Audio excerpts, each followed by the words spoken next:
Я бы назвал бы этот отчет Высшей аудиторской палаты не аудиторским отчетом, а отчетом о состоянии коррупции в сельском хозяйстве. И хотел бы поблагодарить Алихана Асханова за предельно объективную картину в сфере сельского хозяйства. Но есть и критика в адрес Высшей аудиторской палаты, о котором я расскажу попозже. Знаете, коллеги, а факты-то шокируют вообще в целом. И общество, и народ должны знать об этом. Так, например, искусственно на протяжении 2 лет корректировали статистику сельхозживотных, то есть завышали количество сельхозживотных, чтобы потом получать субсидии. А цифра завышения 5,2 миллиона голов сельхозскота, которые были на бумаге и не оказались в реальности. Или возьмите мистические явления, когда объем субсидий, например, в Алматинской области был наибольшим по республике, а в Туркестанской области субсидии выделены намного меньше. Но количество скота в Туркестанской области в 2 раза больше, чем в Алматинской области. И вот такая ситуация во всех регионах страны. Или возьмите статистику скрытного хищения субсидий методом кочующего скота от одного хозяйства в другое. По базе ЕСЖ необеспеченность поголовья по 5491 заявка, а это 156 заявок, то есть исчезли 8984 поголовья скота. В 2023 году 367 тысяч на сумму, то есть исчезли, это поголовье скота оказалось на бумаге, исчезли 2,5 миллиарда тенге. Маразм хищением субсидий достиг того, что был установлен факт субсидирования КРС, возраст которой указан 1299 месяцев. Это 108 лет. С даты рождения коровы аж 6 марта 1914 года.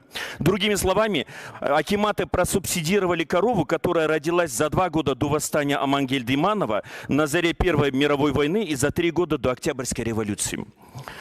Субсидии выдавали бездействующим фирмам, банкротам, лжепредприятиям и даже умершим людям. Так, по 148 заявкам на сумму 254 миллиона субъекты были уже ликвидированы. А 968 субъектов Туркестанской области и Шымкента на момент получения субсидий прекратили предпринимательскую деятельность. Им выдавали субсидии на удобрения. В целом, я считаю, вопрос удобрения и выдачи субсидий мы должны правоохранительные органы на особый контроль. Там целая мафия. Аналогично установлено, что даже ОКЭТ выдавали субсидии тем, у кого ОКЭТ не соответствовал сельхоздеятельности. Если говорить простым языком, стоматологам и пожарникам выдавали субсидии на животноводство. Отсюда вывод. Коррупция в системе субсидирования сельского хозяйства. И первое, нас, общество, народ страны больше волнует. Восстановлен ли многомиллиардный ущерб государства, нанесенный коррупционными мошенническими действиями чиновников акиматов и сельхозпроизводителями? Выясняется, нет. Только согласно отчету, всего в ходе проведения аудиторского мероприятия возмещено 714 миллионов тенге. Восстановлено 1 миллиард 183 миллиона тенге. Нет в аудиторском отчете точной цифры, сколько возмещено, восстановлено из похищенных и использованных не по назначению бюджетных средств в виде субсидий в разрезе 22, 23, 24 годов. Мною также были собраны данные. Так, в частности, по Алматинской области 4,8 миллиардов тенге выданы в качестве субсидий, были похищены. Но из 4 миллиардов государство возвращено только 110 миллионов тенге. То есть меньше 5%. Почему это нет в отчете? Вызывает вопрос и тот факт, что материалы по 322 фактам, они имеют признаки административного правонарушения. И всего лишь 4 факта, по 4 фактам планируется передать правоохранительные органы. Весь аудиторский отчет вдоль и поперек пестрит шокирующими фактами хищения субсидий, мошенничества при участии чиновников, акиматов и субъектов сельского хозяйства. И всего лишь 4 факта Высшая аудиторская палата посчитала нужным передать правоохранительные органы. Откуда такая жалость и милосердие у аудиторов ВАП?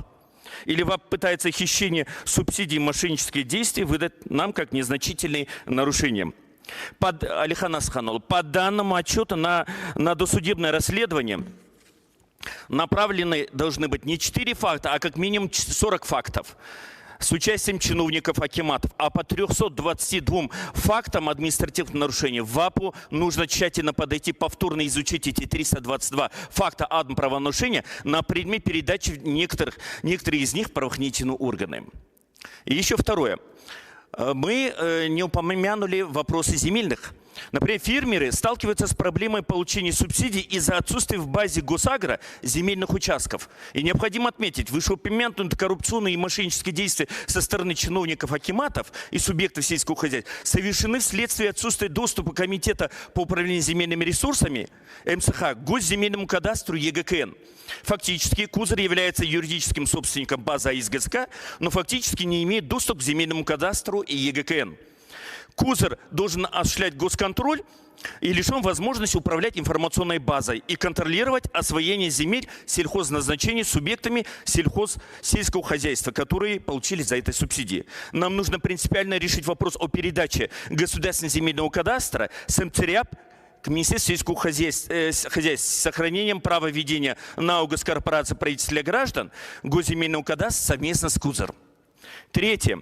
Министерство сельского хозяйства, рекомендую привести в порядок правила субсидирования по 17 направлениям, устранить несогласованность, противоречия между ними, а также утвердить обязательства предоставления достоверной отчетности. И в конце четвертое. Субсидии по 13 крупным, я чувствую, вижу, что основные получатели субсидий – это крупные предприятия. Фактически за этими крупными предприятиями, там в самом отчете, это представитель списка Forbes. А на самом деле простые ЛПХ, КХ лишены возможности получить субсидии. Некоторые учредители этих 13 крупных предприятий уже ранее были осуждены за хищение бюджетных средств. И они получают эти субсидии.